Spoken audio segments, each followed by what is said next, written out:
hilltop stood. I can still see its hanging roofs against the cypress trees.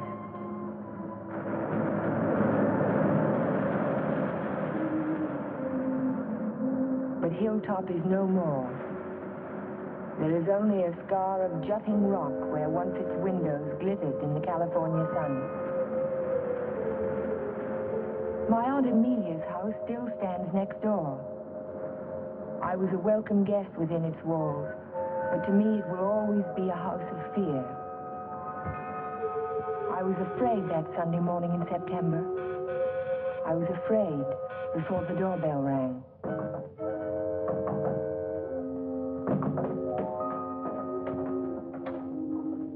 Morning, Ellen. Good morning, Fred. Hello, Amelia. Where is he? Where's Cohellen? Jeff? Why, what's wrong? It's a wonder you weren't murdered in your bed. Dr. Hartley told me this morning I won't permit him to stay in this house another day. What is it, Major? What's the matter? It's all right. It's all right, Amelia. I'll handle this. Where's his room? It's there, Just but leave this to me. I'll take care of Cohellen.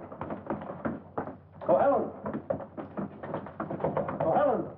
Are you in there?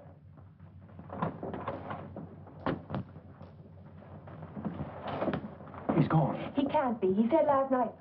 Well, I mean, he must be around somewhere. I'll search the place from top to bottom. Would anyone mind telling me what all this excitement is about? You've been harboring a dangerous man. A man who is... Wouldn't it be fair to Jeff if we wait until we find him and then he can speak for himself? Well, by all means, find him. But where? Well, supposing I look in the garage and see if his car's still there. Just what did Dr. Hartley tell you?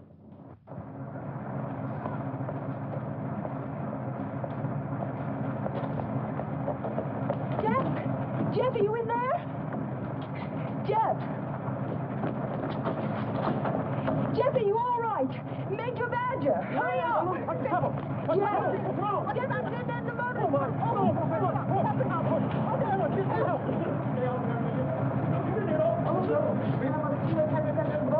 Gotta get him out in the air. Amelia, go for an ambulance. Yes, I will. Come on, Ellen. Right Grab away. his shoulders. You grab his legs. You get him out in the air. Come on. Jeff, if only I had listened to the doctor. If you had only listened to him on the train. There was something wrong even then, something terribly wrong. I should have seen it in your eyes the first time we met.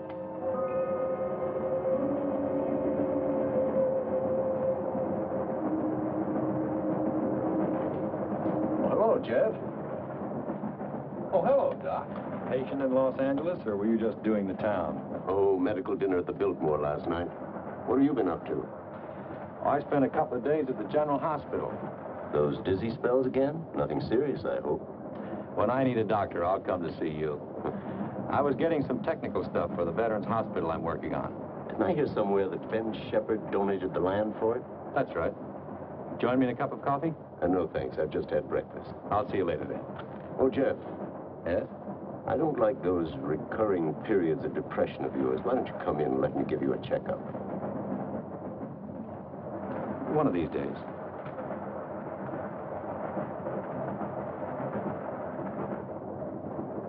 Morning, Elmer.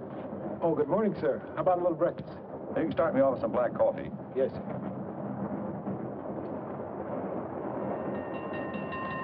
May I? Yes?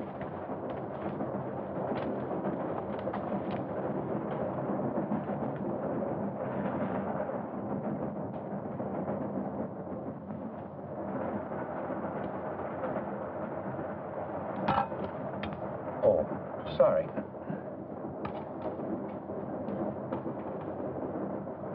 Go ahead, throw it. I've just saved the train from being wrecked. By throwing salt over your shoulder? Oh, by showing proper respect for the powers of darkness. Powers of darkness. What have we here? A disbeliever? Let's see what the tea leaves say about you. Your coffee, sir. Oh, thank you. There's a trick my grandmother taught me. She learned it from an old witch in Ireland. And so you've been drinking coffee ever since? That's beside the point. I see your name scribbled on the bottom of the cup. It starts with an L, doesn't it? It does not? Ah, but it does. The tea leaves never lie. I see it now. L-N. Your name is Ellen. Isn't it? Yes. You'll not be so quick to scoff now, will you? Now, let's see where you're from. I see a large body of water. Not so large as an ocean, but the next thing to it. Now, what could that be? Lake Superior. It's the largest lake in America. And you're from Lake Superior? From Minnesota. Now we'll go into your destination. It's Pine Cliff, of course. You wouldn't be on this train. But where in Pine Cliff? I see here an old woman and the letter A. Now, let me see. The old woman is standing in the garden and she's talking to her neighbor. So you're going to the city, she says. And what train will you be coming back on? Saturday's train, he says. Then you'll have a pleasant companion, she says, for my niece Ellen is coming to visit me and she'll be on Saturday's train. You see, the tea leaves never lie. And neither do the tea bags. But how will I know her, I says to Amelia. Sure now, she says. Just look around the parlor car and the prettiest girl there, that'll be Ellen Foster. You're a real Irishman, aren't you? You've obviously kissed the blondie stuff. Kissed it, she says. I wear it on my watch fob. And just from what part of Ireland do you come? Flatbush.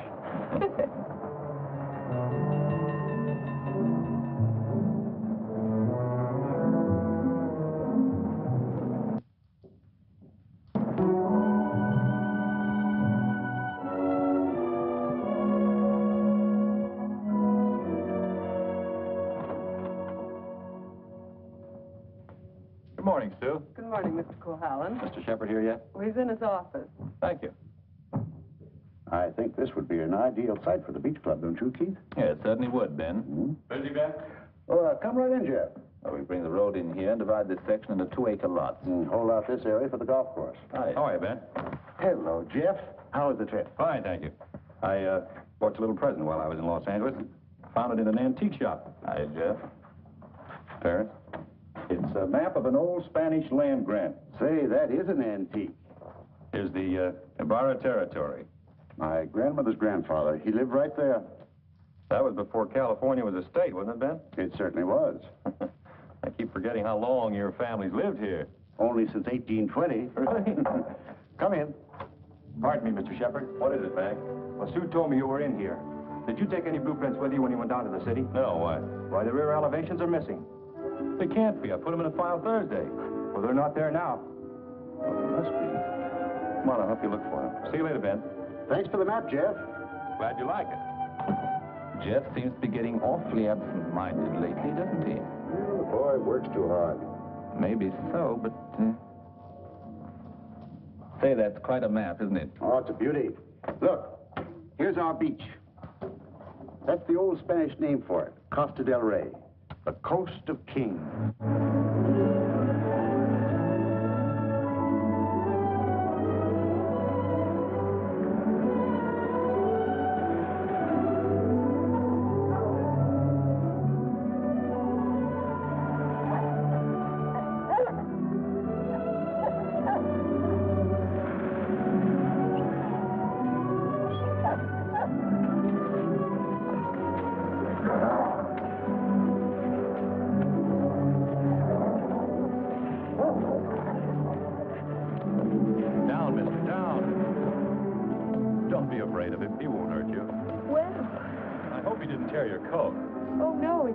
It's all right. I don't know what got into him. He never barks at people. He seemed to think I was an intruder. Oh, yes. Of course, that must be it. Is this a private beach? Oh, no. It's just that there was someone who used to sun here beside this rock. Well, I'll forgive him this time.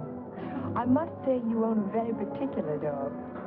I don't own him exactly. They own me. Shamrock and Mr. O'Grady. Mr. O'Grady? Isn't that an odd name for a German Shepherd? Well, it's Herr von Gradenstein on his papers. I translated.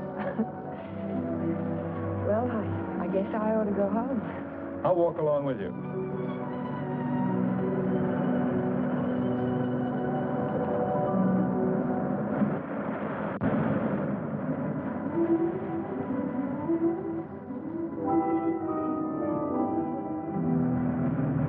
What an amazing house.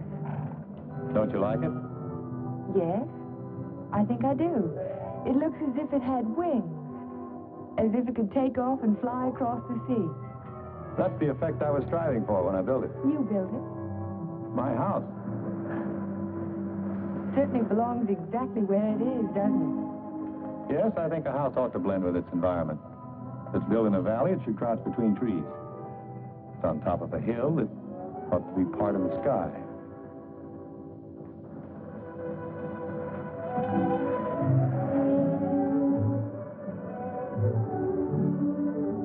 soon as I put Shamrock up, I'll walk the rest of the way with you. Nice of you to insist. Isn't it? I'm beginning to like your house more and more. You can't take it all in at the first glance, can you? No, it's like some people that way, I guess. You have to know them a while. Like you, for instance? Yes, I suppose that's true of me, too. We don't have houses like that in Minnesota. Do you mind if I take a closer look at it? I thought you said you were late. Oh, another 10 minutes won't matter.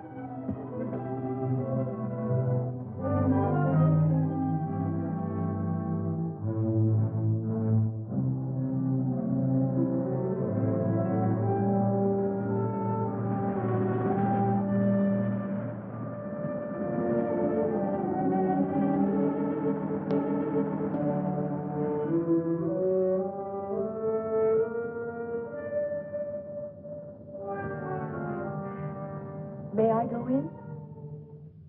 Why, of course.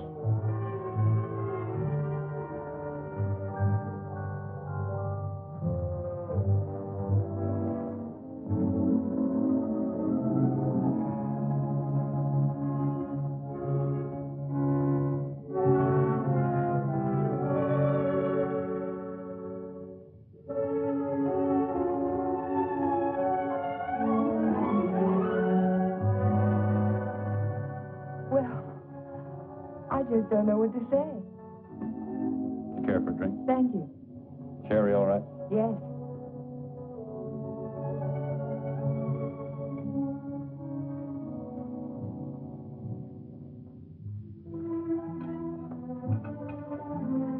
What an unusual picture.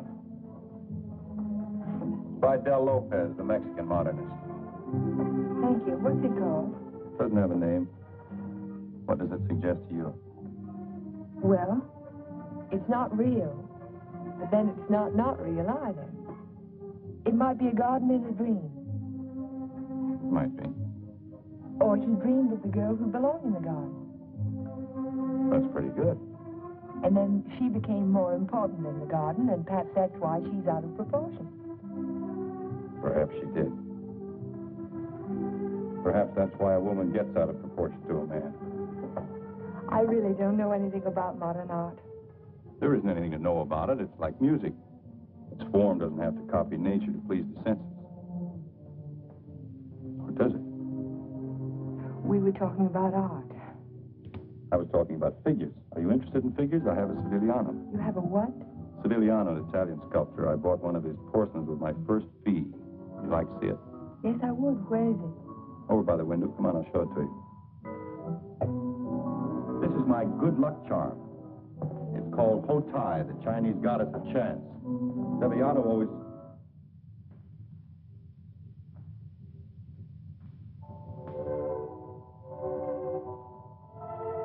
Oh, Jeff, I'm terribly sorry.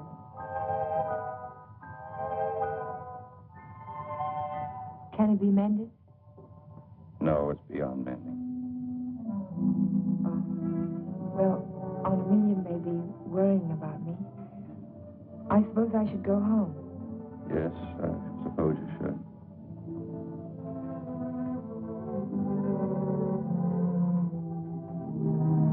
Goodbye.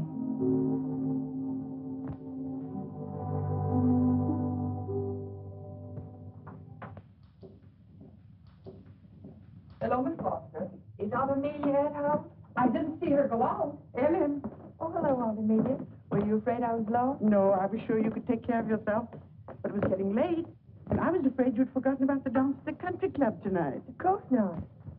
I just ran into Mr. Cohallen on the beach, and I stopped by his house for a glass of sherry. You were inside Hilltop? Why, yes. You don't disapprove, do you? After all, I'm a little old to need a chaperone. But no one's ever been inside Hilltop before, No one. except Jeff. It's funny. He built it for his bride. Then there's a Mrs. Cohallen. No, Vivian was killed the night before the wedding. How awful. Aunt Amelia, Yes, dear. what was she like? Vivian, she was the most beautiful girl you ever laid your eyes on. She was Ben Shepherd's daughter. Ben Shepherd. Ben owns most of Pine Cliff. That's why it was such a perfect match. Jeff was a protege of his, more like a son. And when he fell in love with Vivian, Ben was delighted. Of course, he adored Vivian, especially after her mother. And I shouldn't talk about a mother. It was such a scandal. Poor Ben. Aunt Amelia, you said that Vivian Shepherd was killed. Was it? It was an accident. Jeff told Ben it was bad luck to have a party before the wedding, but Ben insisted. There were so many people there. Jeff and Vivian stole away in her car, and 5 minutes later she was dead in a collision at 12 Mile Drive. You never can tell what private tragedies people have had, can you? I mean, when you first meet them. He seemed so light-hearted on the train. He can be that way sometimes, and next minute he's strange, like never inviting people into his home and never mentioning Vivian's name. I can tell you one thing, we've been pretty worried about Jeff, but the way he's been acting. Well, how would you expect him to act after a shock like that? Seeing the woman he loved killed right in front of his eyes? To wonder he didn't go out of his mind. Don't get so excited, dear. I'm sorry. And don't get too interested in Jeff Cohallen. There were other attractive men in Pine Cliff. Oh, men who aren't... Men who aren't what, Aunt Amelia? Well, after all, he has had a tragedy in his life, and it's only a year ago. Hadn't we better get dressed? Yes.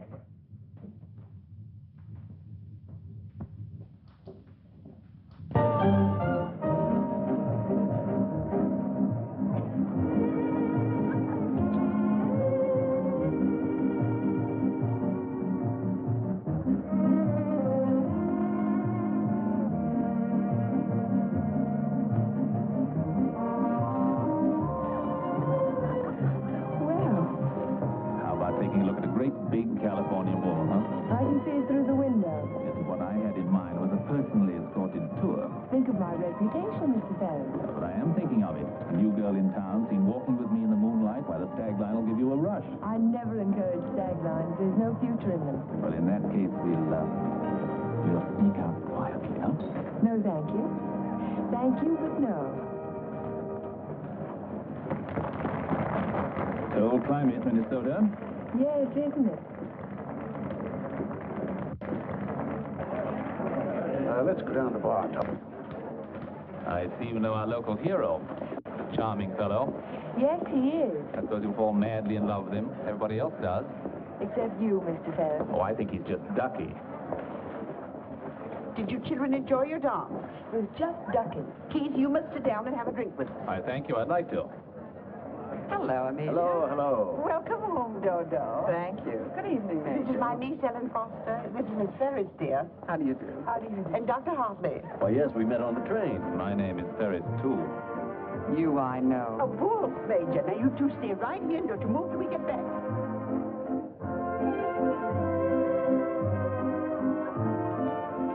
Miss Foster's the only dance I know is a waltz. Will you risk it with me? I'd love to, Dr. Hartley. And how were things at the separation center? Did you have a good time? Reno is delightful. I received my discharge papers yesterday. You'll get your copy in the mail. Well, that calls for a celebration, doesn't it? It certainly does. In that case, I'll take you down to the bar and buy you a drink. Oh, really? Oh, come now. We're civilized people, aren't we? Well, I guess it can't do any harm. You know, I think it ought to be a lot of fun, now that we're not married anymore.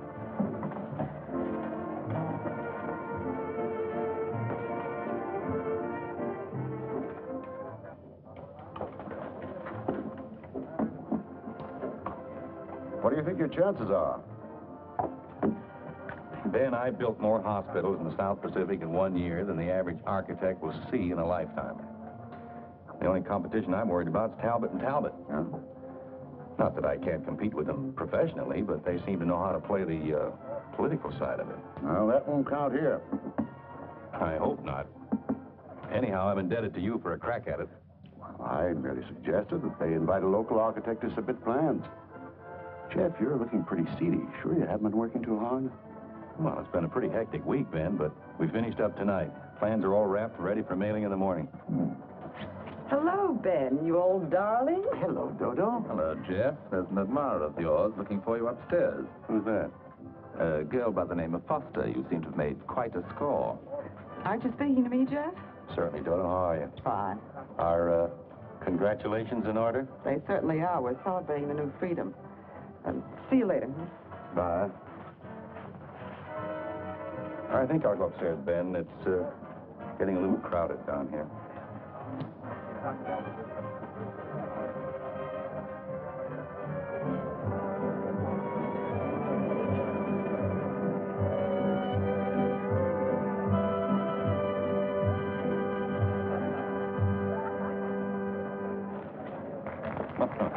Too long? I'm completely exhausted.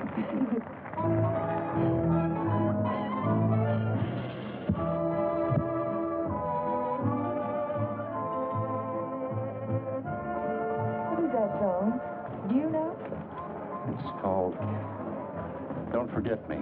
Oh, I remember. They played it a lot last year. Yes, we played it last fall. Is something the matter? No, I didn't eat my dinner. I guess you shouldn't drink on an empty stomach. Excuse me.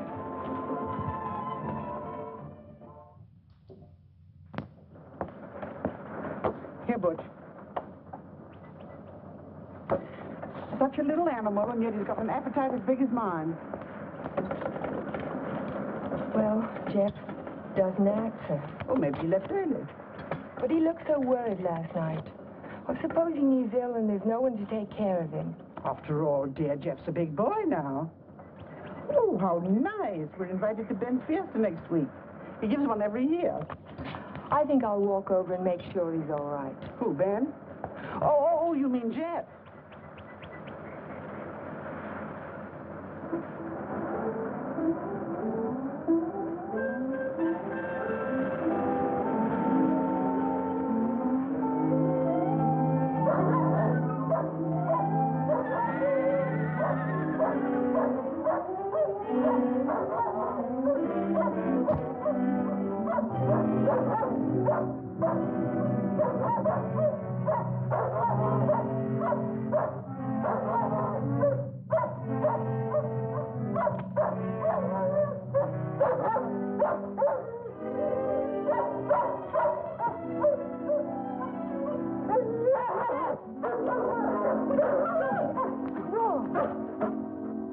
Look at his right front leg.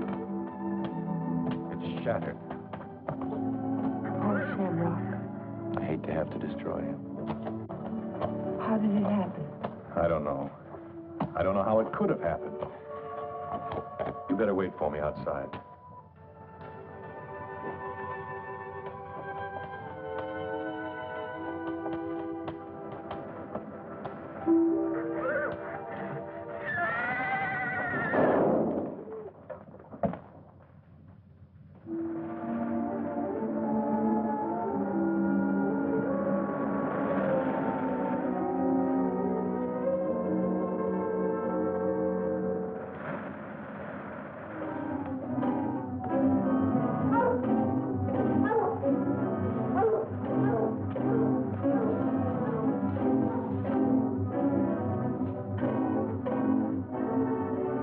Which way he went? Who? The man. What man?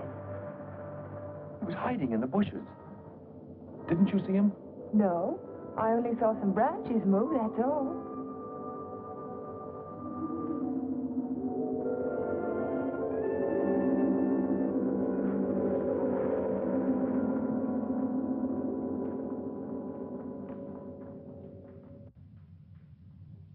I've never seen lovelier roses. What are they called? Matador, I believe. They grow on the bush out on the terrace. Matador?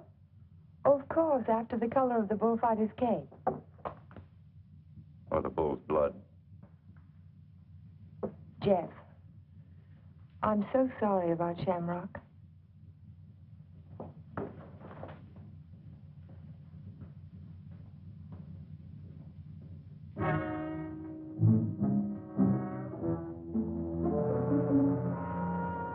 Helen, you better go now. You're not safe with me. Do you understand? I suppose I don't want to be safe. Please go now. I'll call you later. All right, Jeff.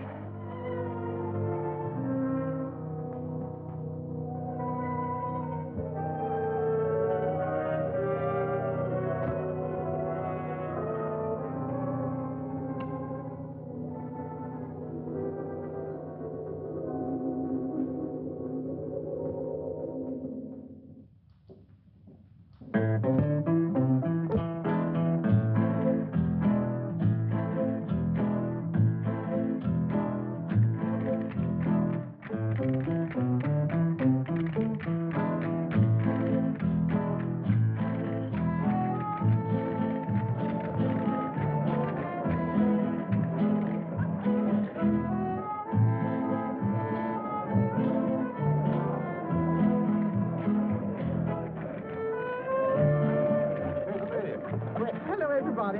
Ben, this is a wonderful car. Oh, thank you, Amelia. Tell me, have you seen the Major? Yes, he's right over there. Thank you. Excuse me, please. Certainly.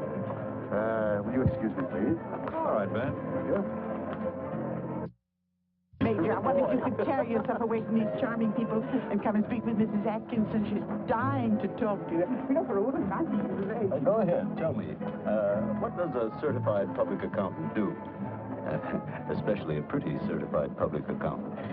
I compile actuarial tables for an accident insurance company.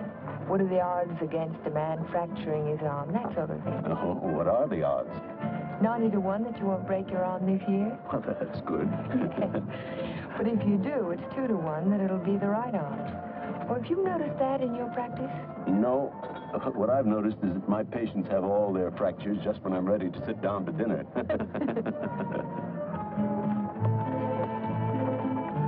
Hey, you. Come here, man. I want to talk to you. Si, senor. Didn't I see you around my place last week? Me? Me, no, senor. I'm sure I saw you hanging around my stable. Me? No, senor. Some other fellow, but not me. Just a minute. All right, quit. Well, I wonder what that was all about. Oh, the morning after the dance, I went over to see if Jeff was all right, and there was a prowler behind a bush. Did you see him yourself? No, but Jeff did. Oh. Cigarette? Thank you. Did you ever compile any figures on the incidence of mental diseases for your insurance company? No, they weren't on our list. Interesting subject. Who's sane and who isn't? Hard to tell sometimes. Do you know anything about paranoia? It's a form of hallucination, isn't it? Delusions of persecution. Starts with an inability to withstand stresses.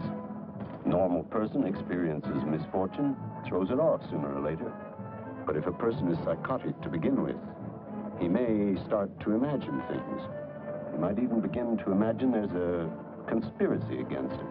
That's when he gets dangerous. Do you have a specific case in mind, Doctor, a person that you're treating? No, it's out of my field. I'm a general practitioner, not a psychiatrist. Senor Doctor. Yes. Lady call on telephone, very sick. You come right away? Did you get the address? Si, senor. Oh, thank you. Forgive me, please. Of course.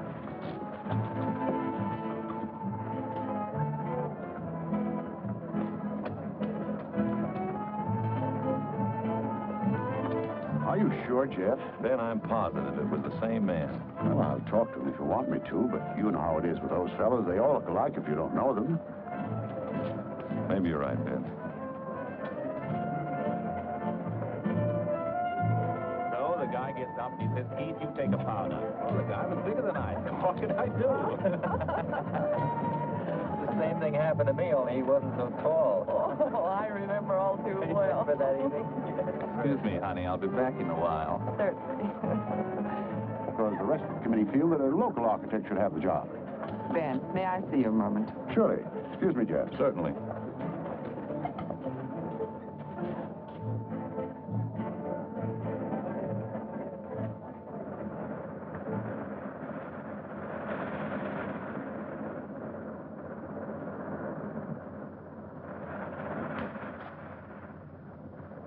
Well, if it isn't Miss Icicle from Minnesota. Good evening, Mr. Ferris. Call me Keith. It was nice of you to find this secluded spot. Huh? Are you always this way when you've been drinking? Oh, now, this Miss Prim and Proper business didn't fool me for a minute. I spotted you the first night. Don't. You don't have to pretend, honey. Just relax and enjoy it. Stop it. You kidding?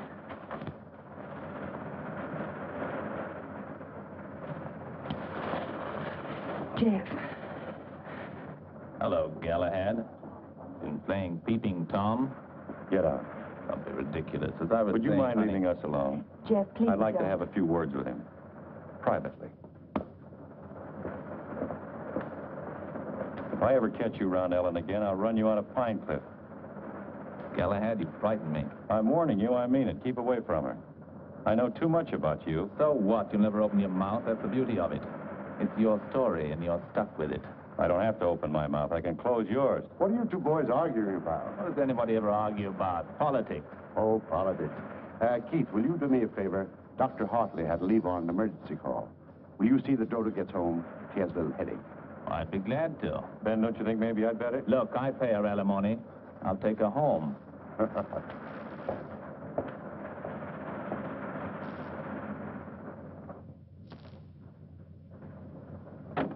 It was a lovely, lovely party, darling. I'm glad you enjoyed it. You're sure I can trust you to take her straight home? Oh, the car knows the way, Ben, all by itself. Good night, then.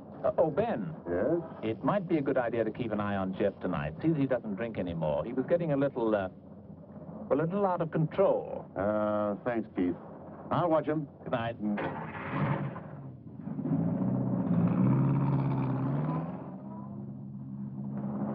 Still cutting the lad's throat, I see. An inch at a time. Every little bit helps. Helps what? Or is it just pure meanness on your part? Don't be stupid. Ben hasn't any heirs, has he? All that money and not even a second cousin. Suppose he should take a notion to leave it all to Cahalan. Where would I be? Out in my ear the day after the will was filed. Well, you don't think he's going to leave it to you, do you? No. No, I'm voting for charity, with Keith Ferris as administrator of the estate. What would you think of a Vivian Shepherd Foundation for something or other? That turns even my stomach. You were in the cavalry, weren't you, Major? Well, I'd like to ask you a question. Can a horse break its leg in its own stall? What's that? You think it's a chance in a million? No, I was just computing the odds on an accident that happened last week. Well, thank you very much for the information, Major. Good night.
doing here? I heard the dog howling. And I heard it too.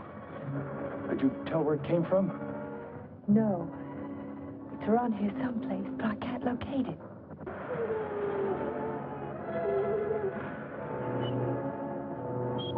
Jeff, listen.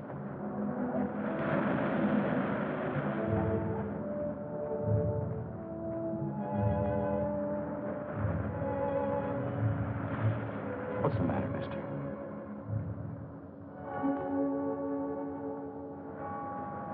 He's gone. Oh, Jeff.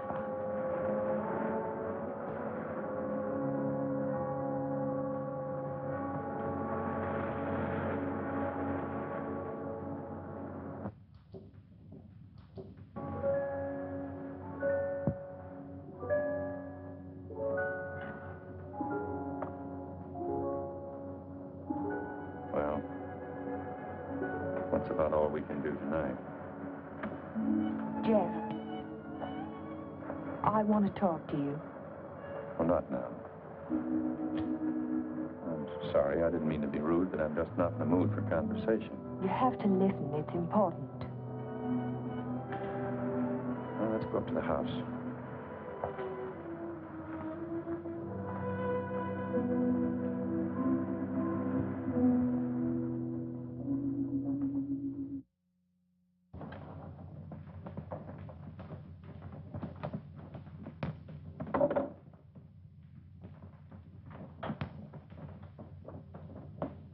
All right, let's have it. I talked to Major Badger tonight. He can't understand how Shamrock could break his leg in his own store. Well, he hasn't anything on me. I can't understand it either. Unless it's bad luck. Don't call it luck, Jeff. What would you call it? I'm not sure. A few days ago, this rose was on your matador bush. It was alive and beautiful. Now it's dead. Was that bad luck, or was it cause and effect? You picked it, so it died. I didn't pick it. The whole bush died overnight for no reason. There must be a reason. There's always a reason for everything. Is there? Maybe you can give me a reason for this. Take a good look at it. It looks different. Is it the way the light hits it? It isn't the light, it's the colors. Look at it again. Oh, I see what you mean. They faded, haven't they? All the life's gone out of it. Your rose bush died. Your painting fades. But have you ever had a common, ordinary fall, Jeff? What do you mean? 65% of all accidents are falls. Falls down a flight of steps, falls out of a tree, falls off a ladder, or in a bathtub. But nothing of that sort ever happens to you. It's too ordinary. Your kind of accident has to be unique. What are you driving at? Your bad luck, Jeff. It's a little too bad to be true. Your porcelain figure fell off the table while nobody was in the house. Shamrock broke his leg while he was in his own stall. Now your picture fades. It's too bizarre, Jeff. The impossible can happen, but not over and over again. Are you trying to tell me they didn't happen? No, they happened all right, but it wasn't luck. Can't you see the pattern that runs through all your accidents? Shamrock, Mr. O'Grady, your picture, your statue, your rose bush, and the collision on the highway last year. That's when it all began. 6 accidents, and every one of them killed something you loved. Do you know what the mathematical odds are against a run like that? 1 billion to 1. Are you telling me they weren't accidents at all? No, I'm only trying to tell you that lightning can strike twice in the same place, Jeff, but not 6 times. You mean you think that all of these things have been planned by someone? Someone who hates you, who's trying to destroy you. Who could it be, Jeff? I don't know. We'll find out. We'll go back to the beginning, the night that Vivian was killed. We'll talk to the policeman who reported the accident. We'll find the garage they took the car to. We'll ask 1,000 questions about the accident and about Vivian. Ellen. We'll start tomorrow morning. We'll look for witnesses. Ellen, wait a minute. Perhaps the ambulance driver will remember something. I'll find him and I'll talk to him. You won't talk to anyone. Well, why? Why won't I? Because I don't want you to. But, Jeff... Listen to me. I don't want you asking questions. I don't want you investigating anything. This is my affair. I'll handle it my own way. I was only trying to help you. Well, now you've let me know where I stand. You don't want any help from me. All right, then, do it your own way. Helen, listen to me. Just don't let any black cats cross your path. And if you see a horseshoe, pick it up and spit on it and throw it over your shoulder. That ought to take care of everything. Helen.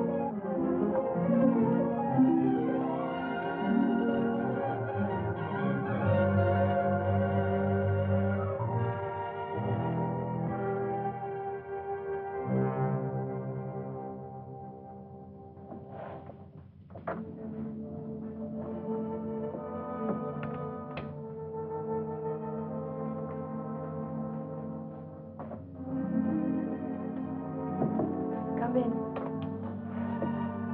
Hello, Aunt Amelia. You didn't tell me good night, dear. I'm sorry. Is anything wrong? No, there isn't anything wrong. There isn't anything right either. I saw you come home. You were at Jeff's again, weren't you? Yes. I don't want you to think I'm an old busybody, but I'm all the family that you have, and it would help you to talk to someone.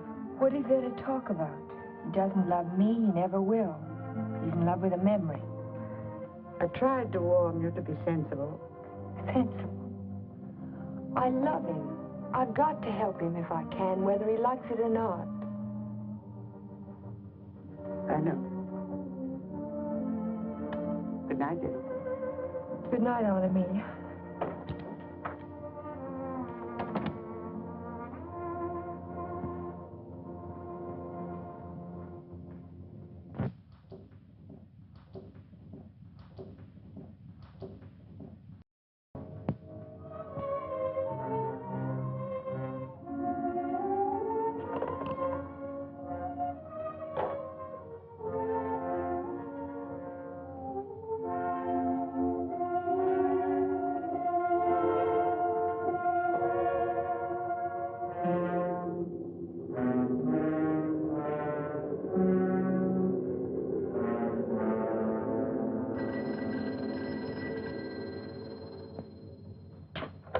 Hello? Hello, Jeff. Oh, yes, Ellen.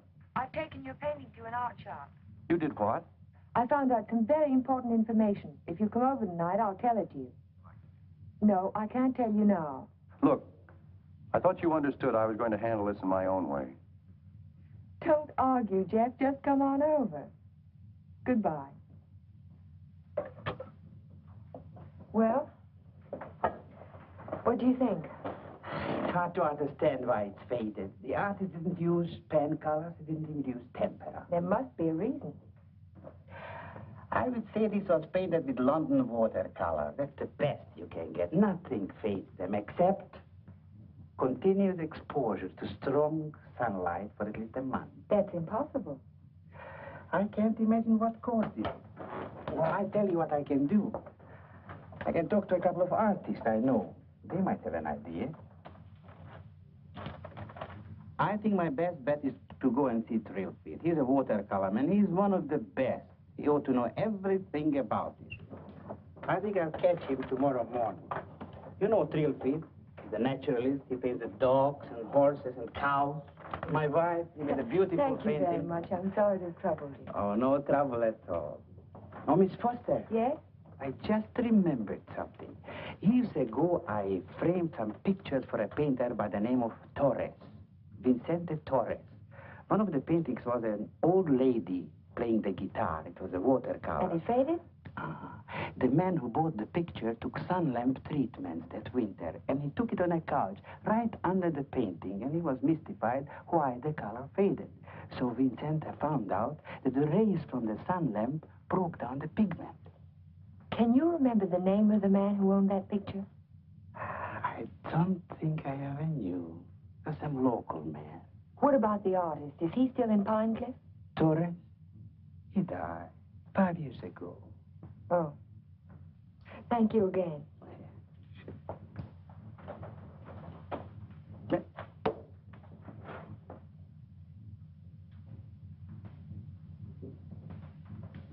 Very strange.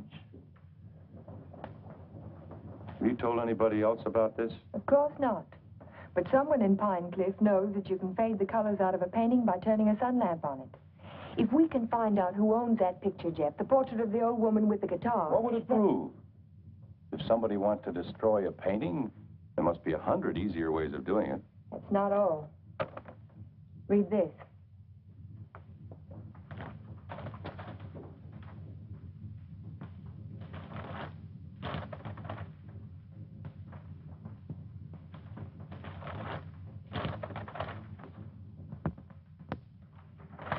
Arsenic? In the soil underneath the matador bush. I dug it out this morning. Enough arsenic to burn out the whole root system. It didn't get there by accident, Jeff. Someone put it there. Someone who knows how to poison a rose bush. Or a dog. Or a man's life. Would you really like to help me? You know I would. Then forget it. Forget the whole thing. But there was poison in the root system. The chemist told me. You never saw the chemist. You never heard of a portrait of an old woman with a guitar. Do you understand? No. No, I don't understand. Jeff! Jeff! Your house. Look out the window. I saw it from upstairs. What? It's burning.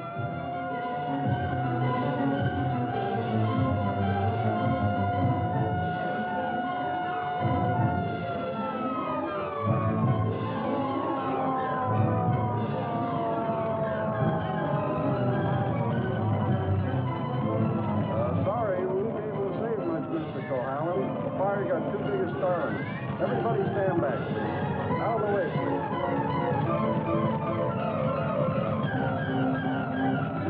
Hello, Jeff. A lovely fire, isn't it? You know, you can see it for miles. Jumped right in my car and drove over. Wouldn't have missed it for anything.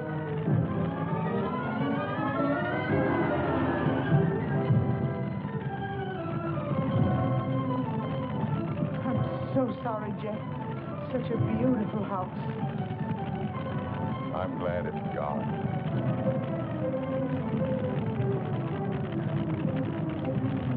Be sure to tell Jeff that he's welcome to come and stay with us as long as he likes.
No, he hasn't come in all day. Did you try to locate him at Mrs. Foster's? Yes, I did, but he left the house early this morning. Well, wait a second. Here he is now. Good, good. Have him come right in. Mr. Shepard wants to see you. So I hear. He'll be right in. Thank you. He's here now, Stacy. Hello, Ben. I didn't mean to keep you waiting. It's quite all right, Jeff. I'm terribly sorry about what happened last night. I know you are, thanks. I wouldn't bother you about anything today ordinarily, but Mr. Rogers here just came to town. Stacy Rogers, chairman of the hospital committee. Oh, of course. How are you, sir? Glad to know you. This is the Jeff Cohallen I recommended to you. Yes, we examined your plans last night, Mr. Cohallen. Good, clean, modern lines. Thank you. I'm sorry we couldn't give you the job. You couldn't, what? I was just about to tell you, Ben. We decided on Talbot and Talbot. You did? Well, this is a surprise, Stacy. Which was it, Mr. Rogers?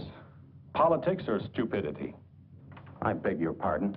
If they'd given it to Magruder or Chesney and Pike, I wouldn't have said a word because I know the boys would have gotten a good, modern hospital. But Talbot and Talbot haven't had a new idea since Burnham did the Flatiron Building. Oh, now, take it easy, Jeff. Oh, they're not architects. They're political finaglers. Maybe you can tell me just one detail in their plan that was an improvement over mine. Name just one. Young man, your attitude doesn't deserve a reply.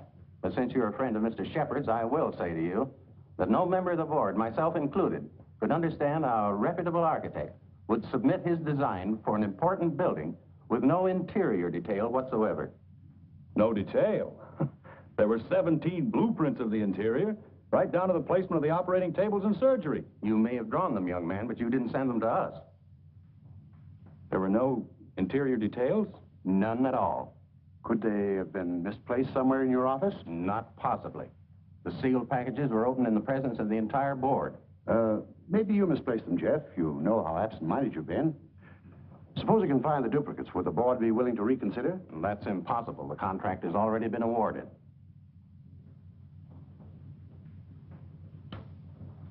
Well, this is quite a shock, Stacy. I felt sure that Cohalan would get this job. Oh, I'm sorry, Ben, but you understand my position. Jeff, you weren't going home without me, were you? Without you? You told me to drop in at 5:30 and you'd drive me home. Do you remember? I'm not going home now. Was anything wrong? Everything's wrong. Come on, let's get out of here.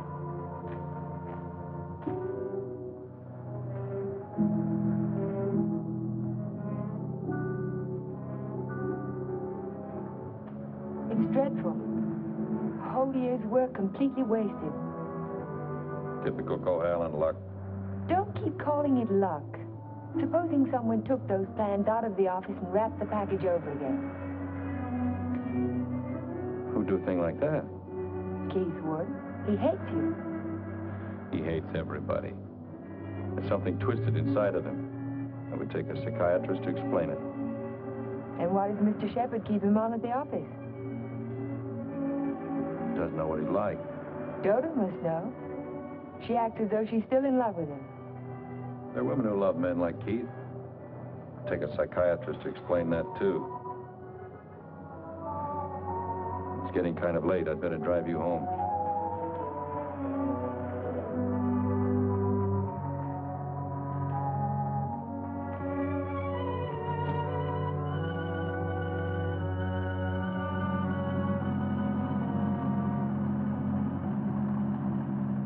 Isn't this near where...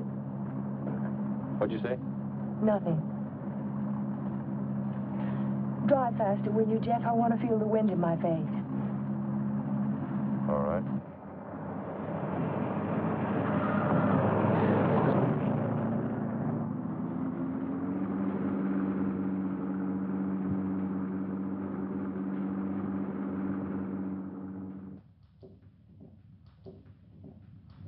Here you are, Miss Foster.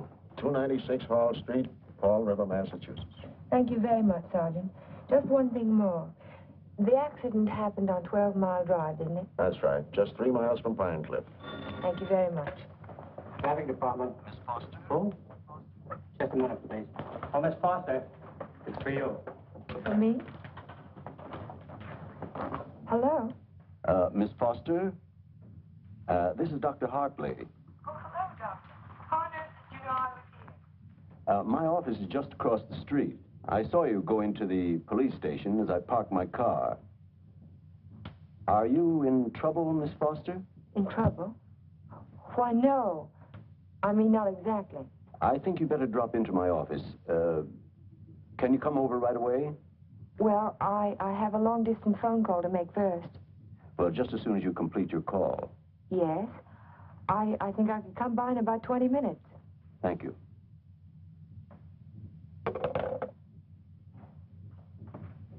Thank you, Sergeant. That's all right. Miss Foster. Hello, Dr. Hartley. Come in. Come in. I was startled when you telephoned me at the police station. Well, I'm very glad I spotted you when I did. Why did you ask me if I was in trouble? Well, the fact is, I'm in rather an awkward position. But your aunt is getting along in years, and I didn't want to disturb her unduly, so I thought it best to discuss this matter with you. Sit down, sit down. Thank you. Yes, Doctor? Since I'm your aunt's physician, I feel it's my duty to inform you that she isn't safe. That neither one of you is safe, for that matter. So I wanted to get your permission to speak to your house guest, to ask him to move to a hotel. But I don't understand. What has that to do with my aunt's safety? Yes, I was afraid you'd ask me that. The fact is, you're forcing me to take an unethical action.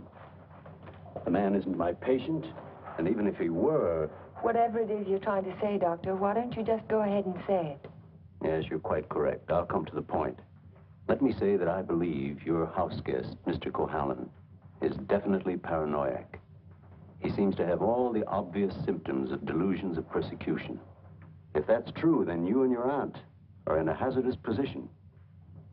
Two helpless women in the same house with a man who may become dangerous at any moment. We can't allow it. May I ask you a question, Doctor? Certainly. You speak of delusions of persecution, but... Oh, a delusion is imaginary, a thing that never happened. That's right. But Jeff's dog was poisoned. His house was burned down. That was no delusion. I saw it myself. Did you see the gasoline can? Gasoline can? The gasoline can the police found in the ruins of Hilltop. It was an unusual type of container. Only one store in Pine Cliff sells them. And that store sold such a can to Jeff last Monday. How do you know? The chief of police told me so this morning. But I don't see how. And that isn't all. The body of the dog was disinterred. He died of arsenic poisoning. 2 days after his master brought a package of weed out. Are you trying to tell me that Jeff burned down his own house, that he poisoned his own dog? That's impossible. No man in his right mind... Exactly. No man in his right mind. But why? Why would he do a thing like that? Listen. Listen to this.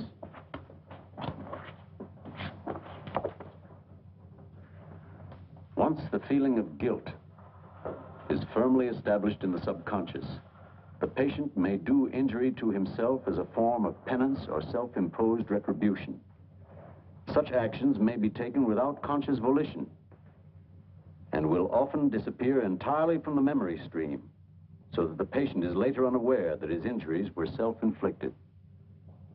That's my theory, that Jeff is suffering from feelings of guilt, and he's unconsciously punishing himself for it. Guilt? You keep talking about guilt. I don't understand you. What is he guilty of? His fiancée was killed in an automobile accident a year ago, and he was at the steering wheel at the time.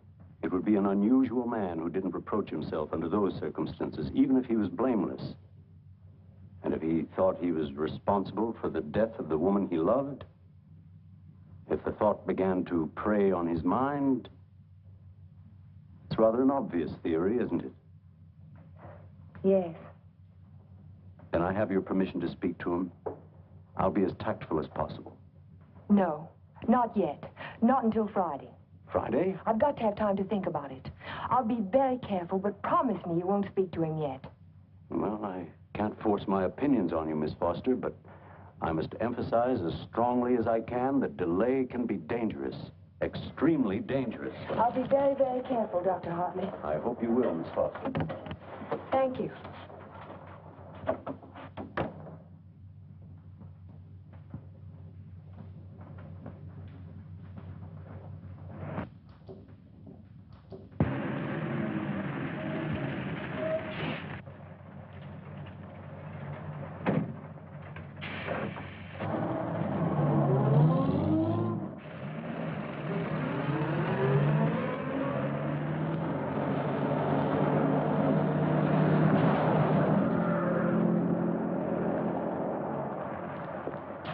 That man must be crazy.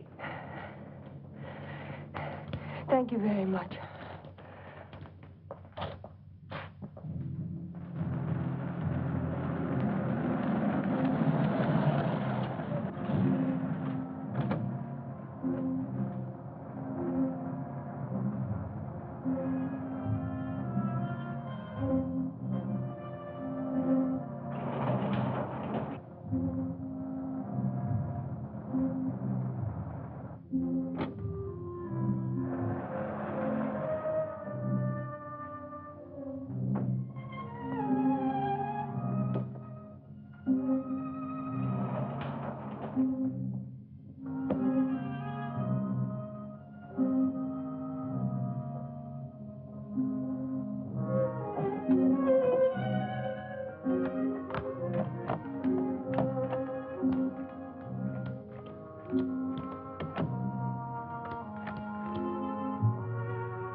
Hello, Jeff.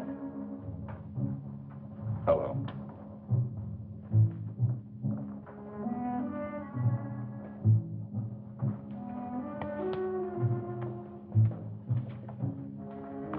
Jack of spades. Is that bad luck? Like a black cat? A dead man's card. Oh? And is there a card for a dead woman? The queen of spades. I almost drew it this afternoon. Oh, what happened? Oh, I just gotten off the bus and was waiting to cross the street and a car nearly ran me down. It almost seemed to be trying to. Did you see the driver? No, I was too busy trying to get out of the way. What kind of a car was it? A green convertible, like yours, except the top was up. You've got to get out of here, Ellen. You've got to get out of Pine Cliff right away. Why, Jeff? Because something else is going to happen. I can feel it. It might happen to you. I'm not going to leave, not now. I'm warning you, Ellen. It's no use, I'm not going. You're asking for trouble. Am I? And I'll really ask for it. Watch yourself closely. Watch yourself every minute. Don't trust anybody. Not even you? Not even me. Well, I think I'll go to bed now. Major Badger said he'd come by in the morning and take us to church. You won't forget what I said. You'll be careful. I'll be careful.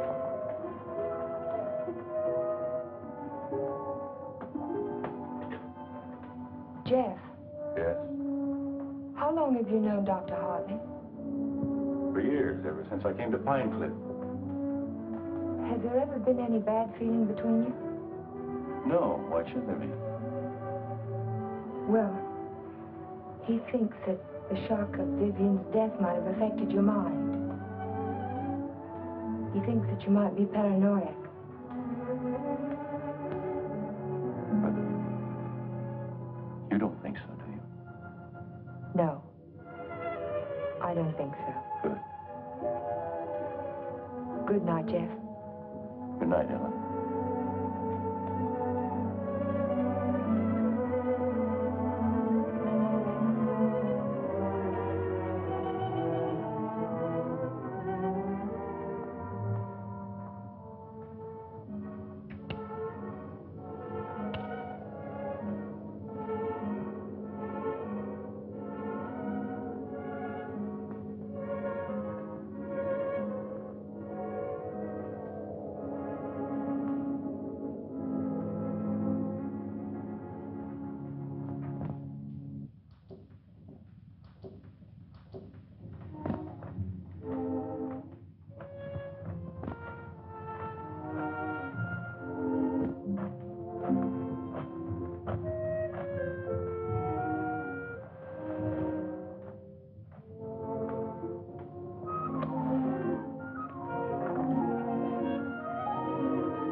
I had to see you again. I wanted you to have this. Don't be afraid to use it if you have to. I want you to wait for me tomorrow morning. Tomorrow morning? You mustn't leave the house. You mustn't leave the house without me. Promise you won't. All right, Jeff. I promise. You won't forget when Major Badger arrives? No, I won't forget. Good girl. Good night.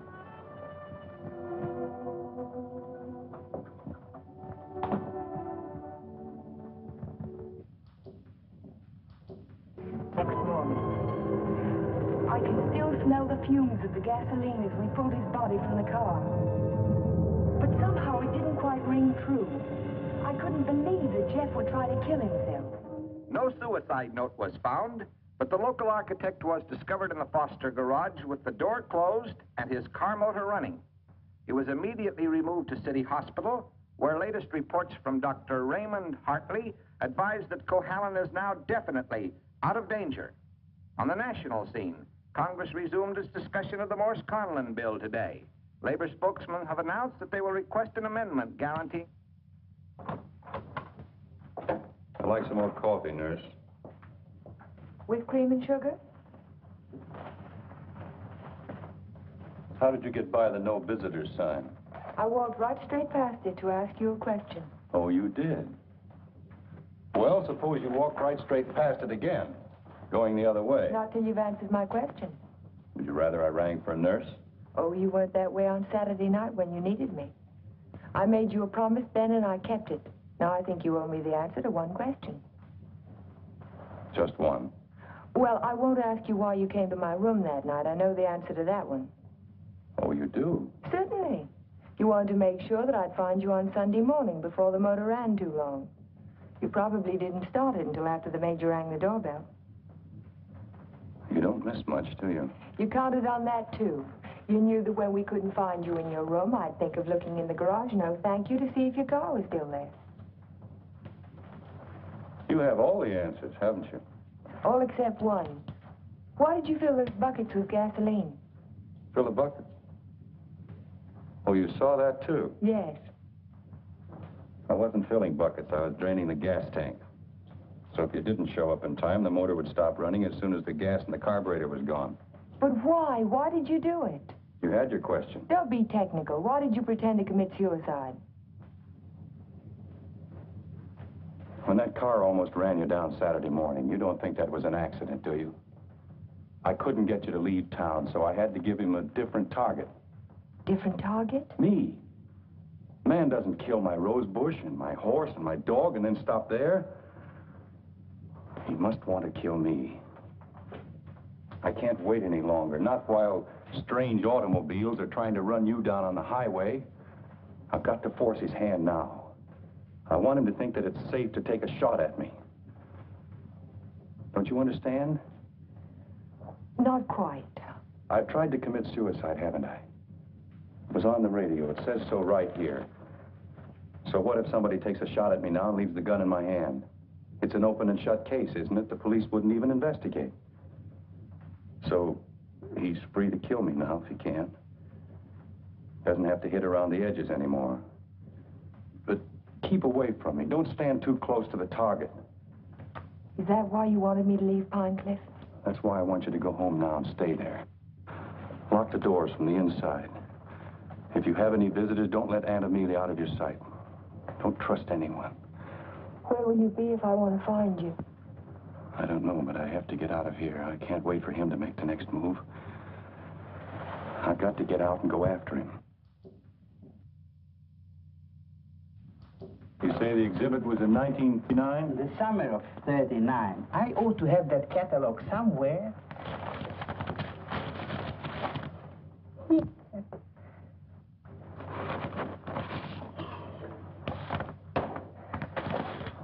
Here we are.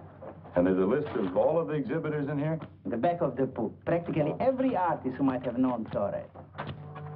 Oh, yes. This is perfect. Exactly what I was looking for. Thank you. Good afternoon. Yes? Are you Mr. Strabini? Strabini? Yes, that's me. Did you ever know an artist by the name of Vincente Torres? Vincente Torres? Yes. No.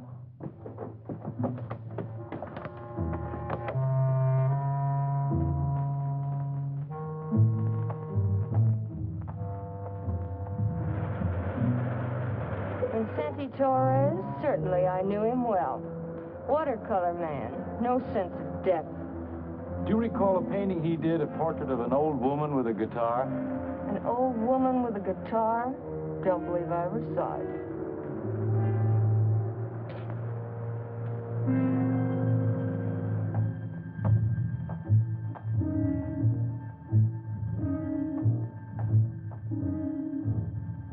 The old woman with the guitar? Yes, I remember when Torres painted it. It was during his Renoir period. Do you remember who he sold it to? Didn't know he ever found a sucker. It was a piece of tripe. Well, thank you. Not at all.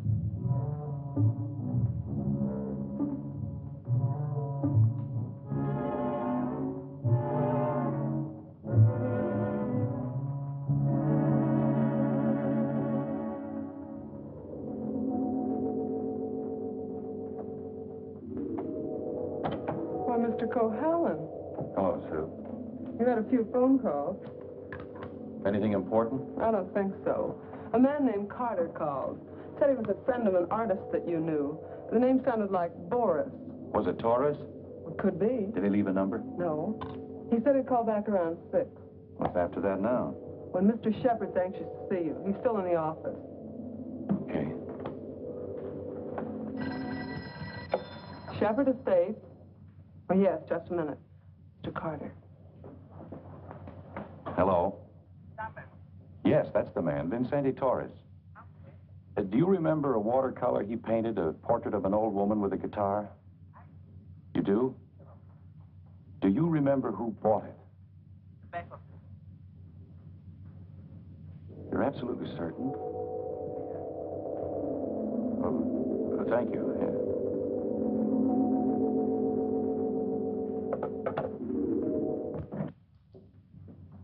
Oh, you're just the man I've been looking for.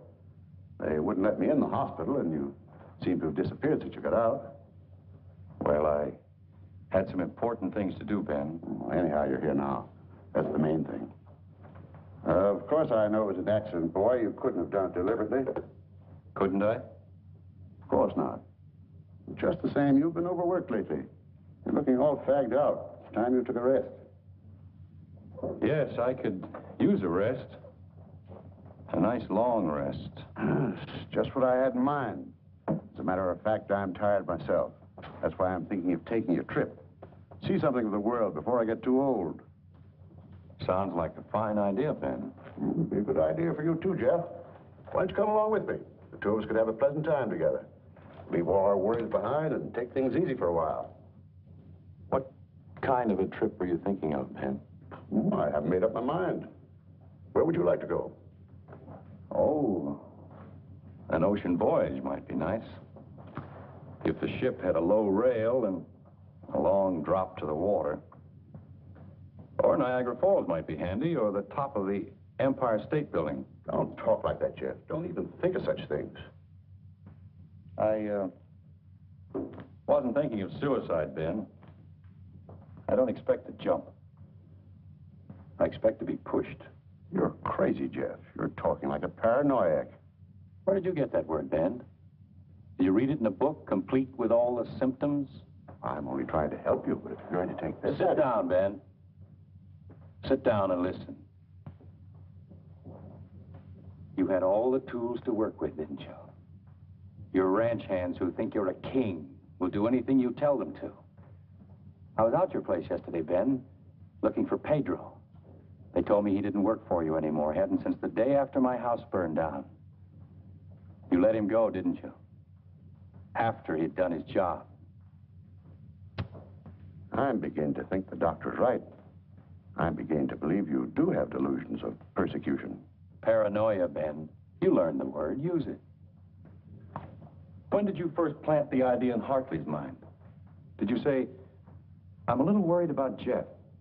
And tap your finger on your forehead? Jeff, I'm not going to talk to you any longer. You're not in your right.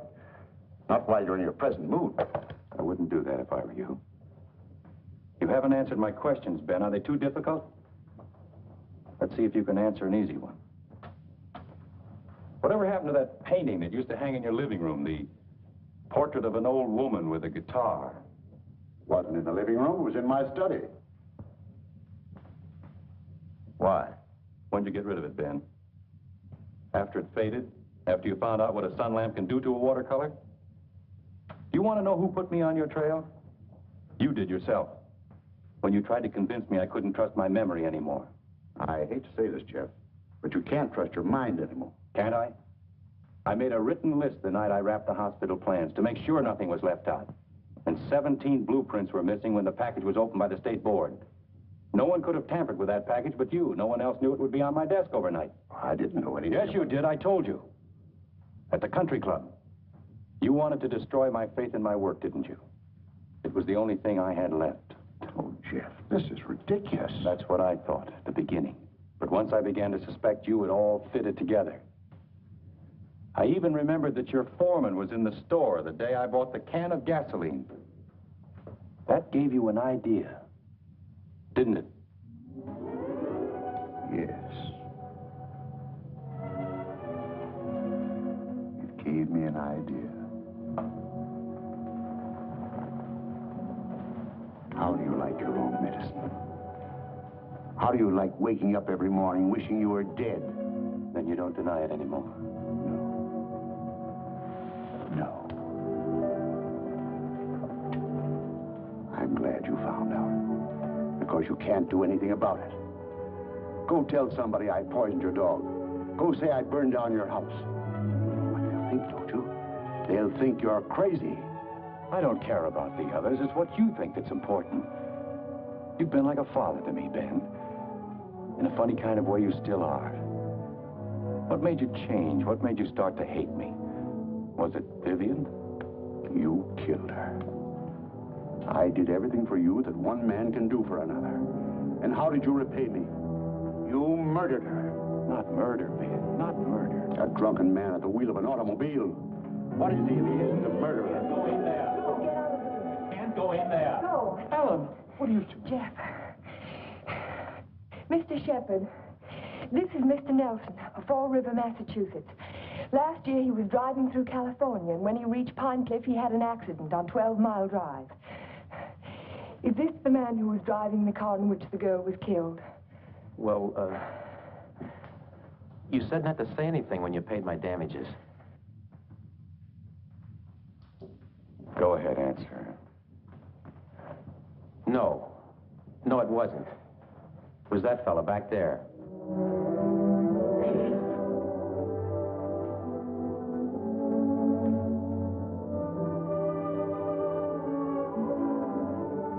Thank you, Mr. Nelson.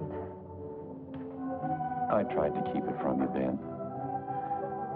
At the party you gave the night before Vivian and I were to be married, I don't know whether you remember or not, I said something to you about the room being a little stuffy. I wanted to go outside for some air. I was really looking for Vivian.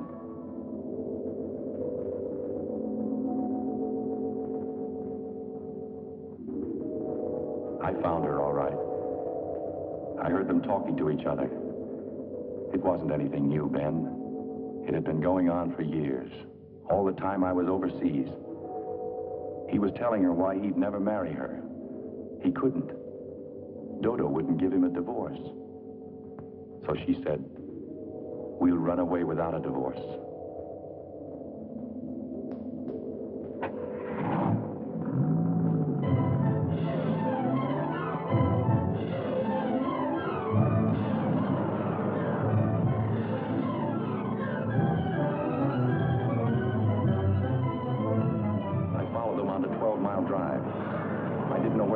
But I knew I had to stop them if I could. He was going as fast as the curving road would let him.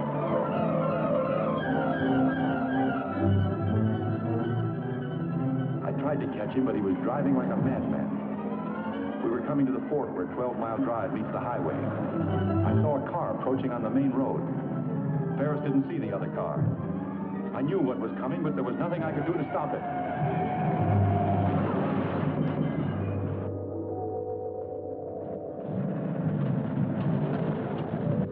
I jumped out of my car and ran toward the wreck.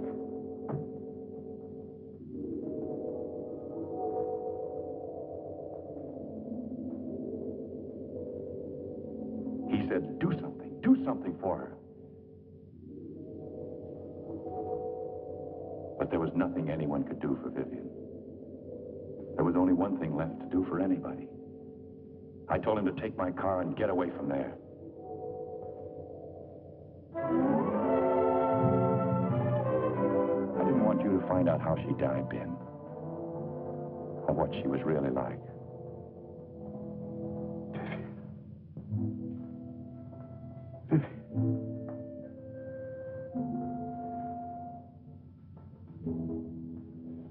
I'm sorry you had to know, Ben. Even now.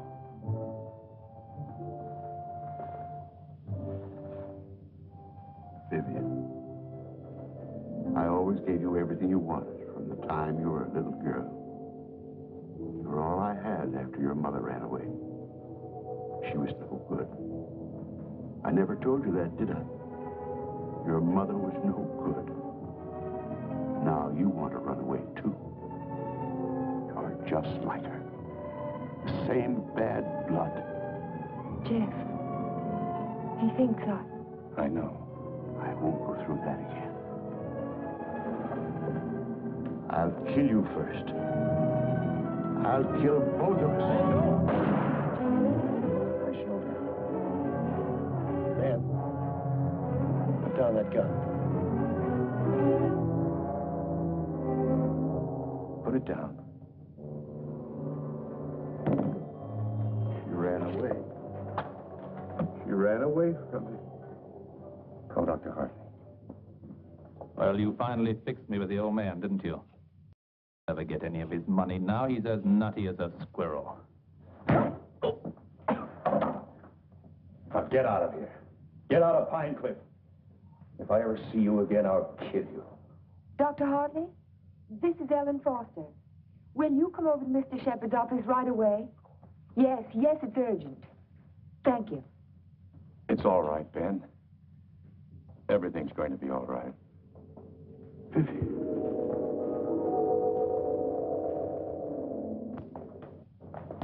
Well, Doctor, will he live? He's healing beautifully. No infection, no complications, simple perforation of the deltoid. And all the time I thought it was my shoulder. You won't need that thing anymore. Good. Yeah. He'll be as good as new in a week. Tell me about Ben. Well, Amelia, Ben was the psychopath, of course, from the beginning. I ought to have suspected it, of course. Now he's had what the psychiatrists call a catharsis. He's brought his troubles out into the open. Ellen helped to bring them out when she phoned Fall River. He'll be all right now, in time. Well, I'm very happy to hear that. Well, I hate to drag myself away, but the ill and injured are waiting. I'll see you to your car, Doctor. Bye, Ellen. Jeff? Goodbye, Dr. So long, Doc. And now, young lady, suppose you come along with me.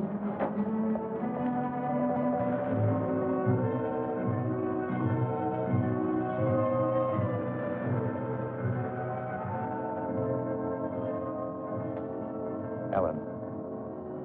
Yes, Jeff? There's something I've been wanting to ask you. Yes, Jeff? How in the world did you ever find that fellow from Fall River? Oh, I found him in the traffic accident records at the police station. What made you think of him? The way you drove your car on 12 Mile Drive the other night. You could never have driven so recklessly with me if you'd been at the wheel when Vivian was killed. Not on the same road in the same place at the same time of night. You're pretty smart, aren't you? No. Yes, you are. You're very smart. No, I'm not. Oh, yes, you are. No, because I thought that you loved her. I thought you loved her all the time. I never really loved anyone. But you.